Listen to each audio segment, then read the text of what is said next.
सट्टा बाजार ने हरियाणा की लोकसभा सीटों पर शुरुआती आंकड़ों से बीजेपी को डराया, वहीं कांग्रेस पार्टी के लिए आया नया मौका, वहीं आईएनएलडी भी कमजोर नहीं। जी हां, इस वक्त की बड़ी खबर है, ध्यान से देखिएगा कि सट्टा बाजार के मुताबिक हरियाणा की लोकसभा की 10 सीटों का हाल इस वक्त क्या है, कौन सी पार्टी मजबूत है, कौन आगे है, कौन पीछे है। जी हां, आपको पता है कि जब भी कोई चुनाव होता है तो सट्टा बाजार अपने आंकड़े जरूर जारी करता है। तमाम दिग्गज नेता भी सट्टा बाजार की ओर ध्यान से देखते हैं और हरियाणा में शुरुआती आंकड़ों में भारतीय जनता पार्टी का जूस निकलने का कार्य सट्टा बाजार करता हुआ नजर आ रहा है।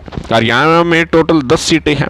10 में से करीब 5 सीटें ऐसी है जो बीजेपी मुश्किल में फंसी है, 2 सीटों पर टफ फाइट है, तो 3 सीट ऐसी है जहां पर बीजेपी लीड कर रही है। सट्टा बाजार के रुझान के मुताबिक हर एक सीट का विवरण आपके सामने प्रस्तुत कर रहे हैं। ध्यान से शुरू से अंत तक इस वीडियो को देखिएगा, चैनल को जरूर सब्सक्राइब कीजिएगा, कमेंट अवश्य कीजिएगा आपको क्या लगता है किस सीट से कौन सी पार्टी, कौन सा प्रत्याशी जीत के लायक है। आप अपनी प्रतिक्रिया कमेंट बॉक्स में जरूर डालिएगा, आपका कमेंट सर्वे के आधार पर पिक किया जाएगा। सबसे पहले बात करते हैं रोहतक लोकसभा की। सट्टा बाजार ने रोहतक लोकसभा सीट पर दीपेंद्र सिंह हुड्डा को सबसे मजबूत व जिताऊ कैंडिडेट में सबसे ऊपर रखा है। भारतीय जनता पार्टी को रोहतक लोकसभा सीट पर सबसे बड़ी हार भी हो सकती है। सट्टा बाजार ने दीपेंद्र सिंह हुड्डा को सबसे लो जो भाव है वो प्रदान किए हैं।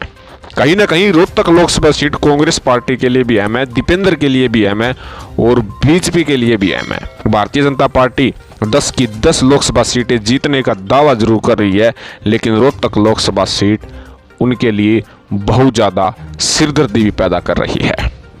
वहीं अगली सीट की बारी आती है सोनीपत लोकसभा सीट। आपको बता दें कि रोहतक और सोनीपत लोकसभा सीट हुड्डा का गढ़ माना जाता है और हुड्डा का प्रभाव देखने को हमेशा ही मिला है। हालांकि 2019 का चुनाव कुछ अलग दिखा, रोहतक और सोनीपत से कांग्रेस हार गई थी, लेकिन 2019 की तुलना में इस समय जो सिचुएशन है वो भारतीय जनता पार्टी के अनुसार नहीं है। हालांकि राम मंदिर के समय जब प्राण प्रतिष्ठा हुई थी तब एक जबरदस्त भक्तिमय लहर बीजेपी के प्रति जरूर उमड़ी थी, लेकिन वो लहर इस वक्त तक कहीं भी दिखती हुई नजर नहीं आ रही है। लेकिन सोनीपत का आंकड़ा सट्टा बाजार बता रहा है कि यहाँ से कांग्रेस पार्टी का प्रत्याशी तो तय नहीं हुआ है, लेकिन बीजेपी से कांग्रेस मजबूत अवश्य है। कोई सटीक प्रत्याशी बिठा दिया तो बीजेपी को आराम से कांग्रेस पार्टी हरा सकती है। तीसरी सीट है सिरसा लोकसभा की। भारतीय जनता पार्टी ने जहां करीब 2 से 3 दल बदल कर आए अशोक तंवर को मैदान में उतारा है। हालांकि अशोक तंवर यहां से पहले भी सांसद रह चुके हैं, लेकिन 2014 और 2019 में अशोक तंवर को मूव की भी खानी पड़ी है। कभी कांग्रेस में तो कभी टीएमसी में तो कभी आम आदमी पार्टी तो अब बीजेपी में गई हैं। दल बदल के कारण जो स्टैंडिंग होती है नेता की, उससे उनकी पोजीशन डाउन अवश्य होती है। सट्टा बाजार के आंकड़ों के मुताबिक सिरसा लोकसभा सीट से कांग्रेस अच्छा मोहरा उतारती है और आईएनएलडी का जो बेस है वो अहम भूमिका निभाएगा। कांडा इफेक्ट भी यहाँ पर देखने को मिलेगा। गोपाल कांडा और अशोक तंवर की अच्छी खासी नहीं बनती है। आईएनएलडी भी यहाँ पर तुर्क का इक्का साबित हो सकती है। कहीं ना कहीं अशोक तंवर के लिए सिरसा की राह बहुत ज़्यादा मुसीबत हो सकती है। कोई तीसरी पार्टी यदि सहयोग करने के लिए अशोक तंवर के साथ आ जाए तो कह नहीं सकते, वरना सिरसा सीट बीजेपी के लिए जो है खतरनाक साबित हो सकती है। अगली है हिसार लोकसभा सीट। हिसार लोकसभा सीट पर रणजीत सिंह चौटाला को बीजेपी ने उम्मीदवार उतारा है। सबसे खास बात है कि तमाम जो रूल बीजेपी ने बनाए हैं इस सीट के लिए, रणजीत सिंह चौटाला के लिए, बीजेपी ने इन नियमों को तोड़ डाला है। लगभग इनकी 78 साल उम्र है और भारतीय जनता पार्टी 75 प्लस को कम ही टिकट देती है और सिरसा से आए हुए नेता को हिसार टिकट देना यानी बाहरी कैंडिडेट को टिकट देने का कार्य किया है। सट्टा बाजार का आंकड़ा कहता है कि रणजीत सिंह चौटाला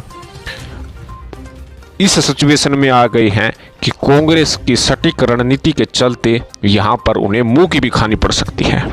लेकिन कांग्रेस को अच्छी चाल चलनी होगी, अच्छा प्रत्याशी तय करना होगा।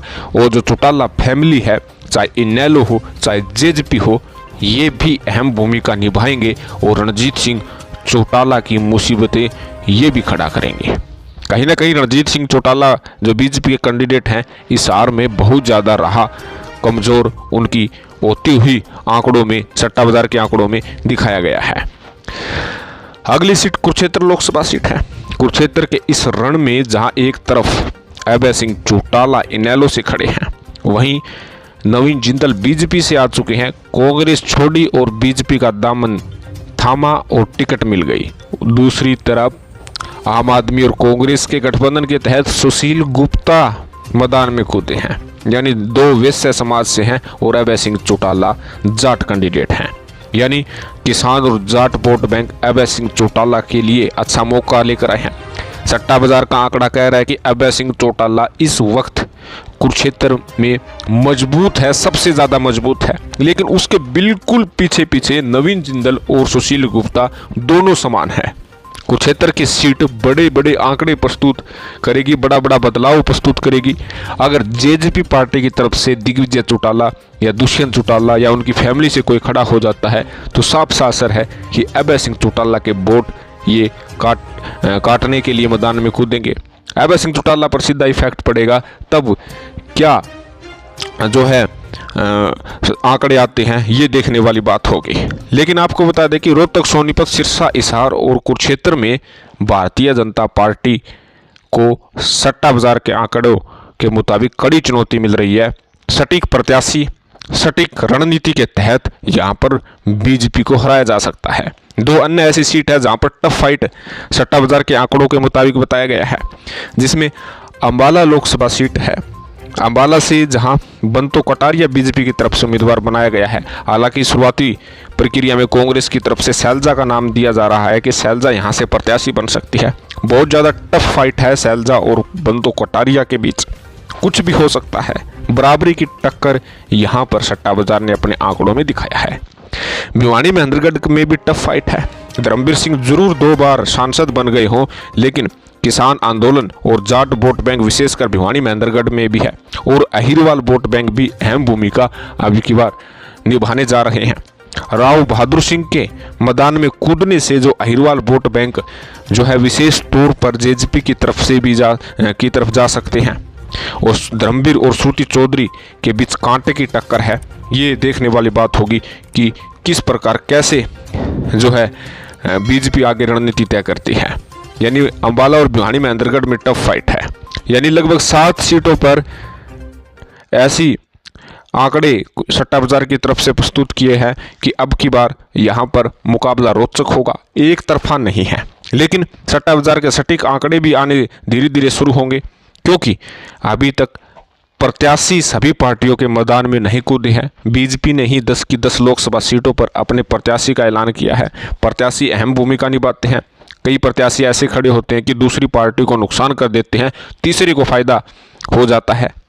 तो इस लिहाज से 5 सीट पर कांग्रेस के लिए मौका है, 1 सीट पर इनेलो के लिए मौका है। वहीं 3 सीट जो करनाल, फरीदाबाद, गुड़गांव है, यहाँ बीजेपी पार्टी बढ़त बनाती हुई नजर आ रही है। करनाल से मनोहर लाल खट्टर बहुत ज़्यादा मजबूत है, तो फरीदाबाद से कृष्णपाल गुर्जर बहुत ज़्यादा मजबूत है और गुड़गांव से राव इंद्रजीत सिंह की सबसे सेफ सीट साबित होने जा रही है।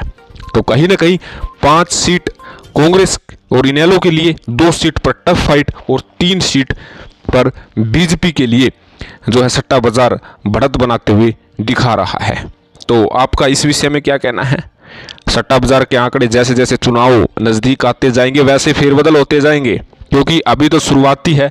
जैसे जैसे शुरुआत होती है आगे बढ़ता है, प्रत्याशियों का ऐलान होते हैं और रण में तमाम पार्टियों के दिग्गज नेता कूदते हैं, तो सियासी समीकरण इधर से उधर होता रहता है। तो आपका इस विषय में क्या कहना है? आपके अनुसार किस पार्टी को कितनी सीट आ रही है? अब की बार हरियाणा में 10 सीटों में से किस पार्टी को कितनी सीट आएगी? कौन सा प्रत्याशी प्रबल जीत का दावेदार है? कमेंट करके जरूर बताइएगा। चैनल को जरूर सब्सक्राइब कीजिएगा। धन्यवाद। जय हिंद।